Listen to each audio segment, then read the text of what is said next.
you need to tell us when there's sound, which is interesting. This is a really smooth start of our live thing. How is that?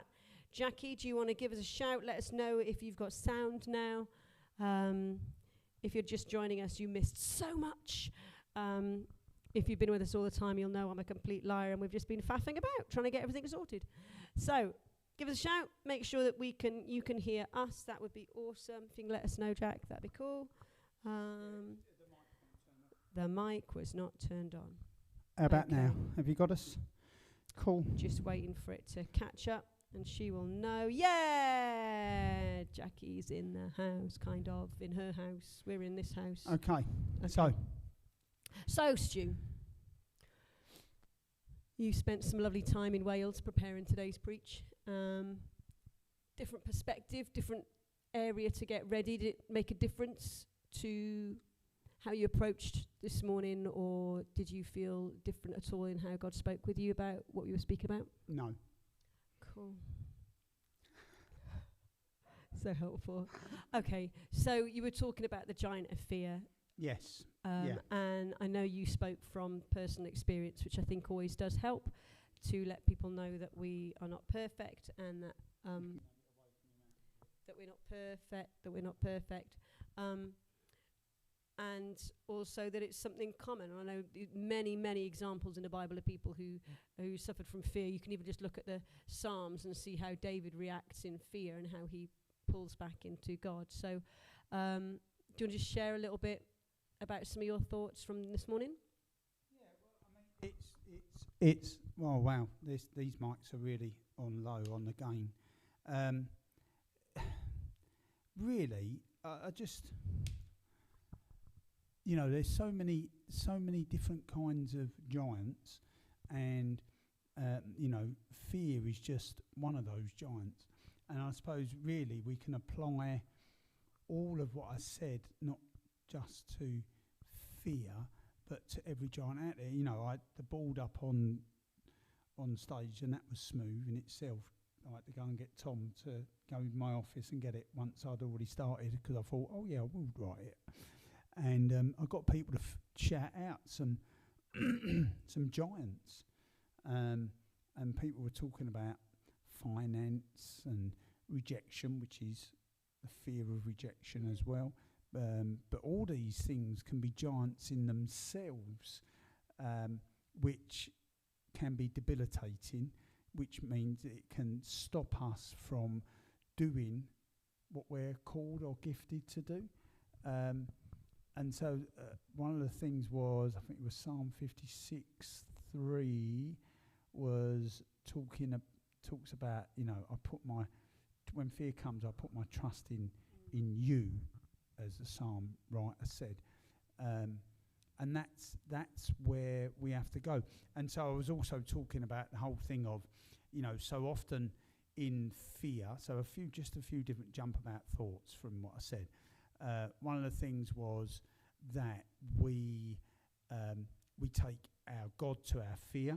We're actually, if we take our God to our fear, then our focus is still on our fear. We're actually, what we need what we need to do is take our take our fear to God, because then our focus is on God and what God can do with our fear. And so it's just about changing mindsets on how we deal with it, knowing that actually darkness, fear, you know, what's under the bed, what's in the wardrobe, what's outside the door is trick of the mind, you know, because a lot of fear is actually not necessarily something that's already happened. Fear can also be just our thoughts, and very real. That's not to belittle any fear, but, you know, fear is very real.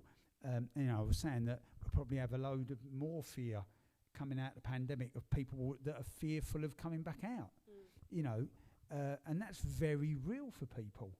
And then we had our sesquippedalophobia. If you can say it, never be fearful of saying long words again, because that's what that is. Sesquippedalophobia is the fear of long words. So if you can say it, that means you have overcome it, which means you are an overcomer anyway, because Jesus says you are, and that means you can overcome the fear of long words. So there, just some things.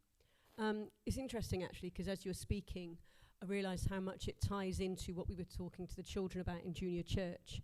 Because we were talking to children about Abraham, or Abram, as he was at the beginning, and God calling Abram. And so we were talking about, have you ever had to move anywhere? And out of the 8 kids that I had in my class, half of them had to move from somewhere else to come to Boston, some from other countries. And I talked to them about the different moves that I had made. I'd shown them pictures of my mum's and stuff like that, and we talked about move. And we talked about what they were afraid of and how they felt about moving and the differences, or even moving to upper school year and these different fears that they had, not knowing, new school, new home, all those kind of things.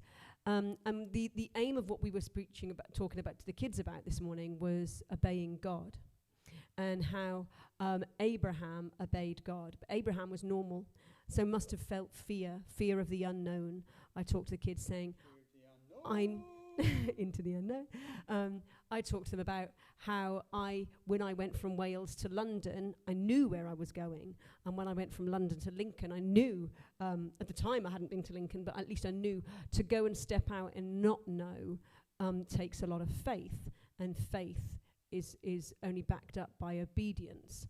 And actually, then, therefore, when we look at fear can stop us from obeying God. It can stop us from doing so much, where obedience to God, actually you can still obey even if you are fearful, and that's what courage is, when you still step out even when you're afraid. That is what courage is. And I don't want to lose the point I was going to try to say. And so in our obedience, we can then conquer the fear of the unknown, and stepping out knowing that God has a purpose for us. And just like the verses in Genesis this morning talking about Abraham, saying that God wants to bless you so that you can be a blessing to others.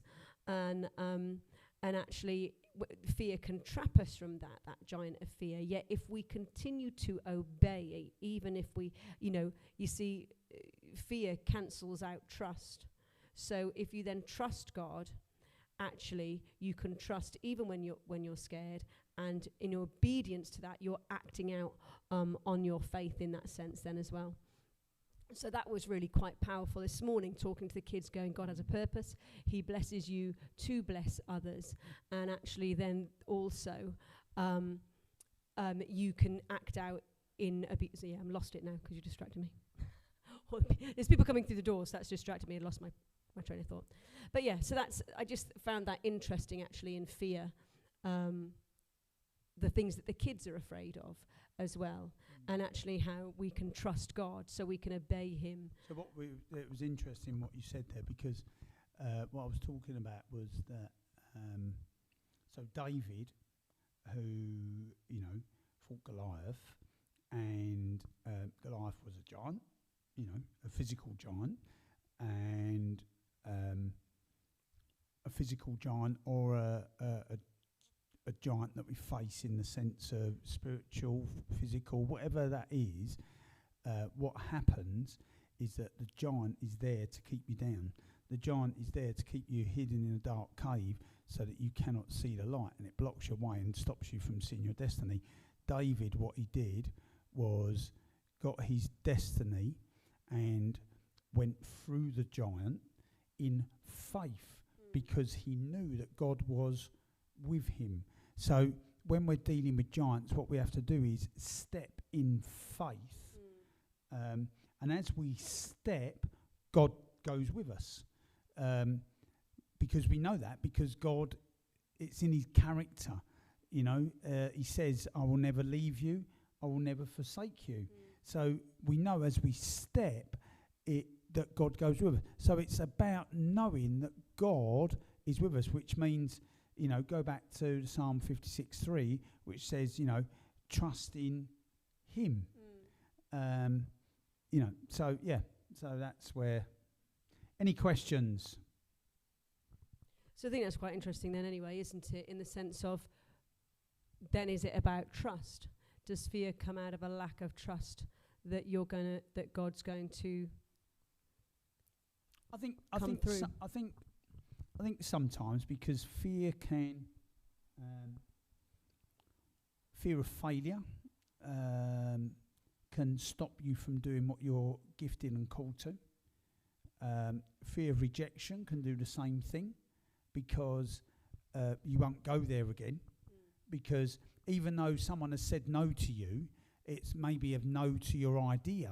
It doesn't mean it's a no to you personally, but that rejection of your idea has become a rejection of you. So in your mind, you're already there. So now, from now on, you won't give an idea. No matter how solid, sound, how good it is, you're now not going to give it. And actually, that ends up in bitterness. That no one ever listens to you. You know, if you're in a church, sometimes that has led to people leaving because, oh, no one listens to me. I'm rejected. They don't want me, blah, blah, blah, blah, blah. That's not belittling that. But we need to understand that that is what it is, you know. And so there's a lot of ways that fear can entrap us. And I put the board up on the, when I had the board up here and writing stuff out, I said if we was in a corridor that was just a bit wider than the board, what do you see? And the board's in the corridor, what do you see? The board. You see the board, Yeah. you see a blockage. Mm. Well, that's what a giant does. Yeah. The giant stands in your way. Whatever it is, whether it's anger, whether it's this, whatever it's that, whatever it is, the giant keeps you down in the darkness from raising your head, which doesn't allow you to see the way out. It doesn't allow you to see the light, which is Jesus, the truth. As if you're a non-Christian, it doesn't allow you to see the fact that God is real, that Jesus came to save you, and actually then doesn't enable you to live the life that you have been called to. Yes, a bully. Yeah. And it's interesting, isn't it? I mean, that you can have a healthy fear, that fear that rescues you, that recognizes danger and pulls you away, and it has a purpose. And there's also so many irrational fears, or even, you know, or you know, those fears. But it is totally, it's trusting, because God asks you to do scary stuff that you think is beyond you or your capabilities. Yeah. But actually, you're quite right. That vision, if the vision is only on the things that are only on things that are scary, then you're not going to overcome that. But actually, it's opening. It's funny, isn't it? We've been going to on the way to Wales. We have audio books, and we've been listening to two. One was about this junior SAS training thingy, and they had to overcome these terrorists, which were like just big bullies, and that's what they said, that you've dealt with bullies before. These are just bullies on a bit bigger scale, and you can deal with them in the same way. But also, there's this one about fairies that we were listening to with the kids in the car. It was very good, and these ones lived in a burrow, and they'd never been above ground, and they only go above ground once a year or whatever. And when they do, there was this beautiful description of the sky.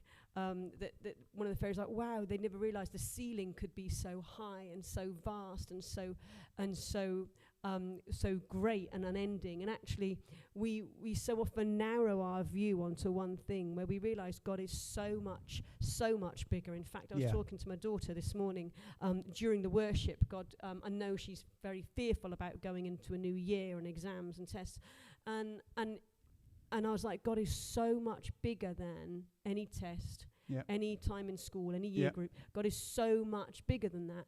And if you keep your eyes on Him, you do your best and everything, but actually the world and His plans for you are so much bigger than those small things. And we already have the victory in Him, and it is that trust that He has got you. And I think that's what we need to remember during our times in fear. Awesome. Very true. So there you go.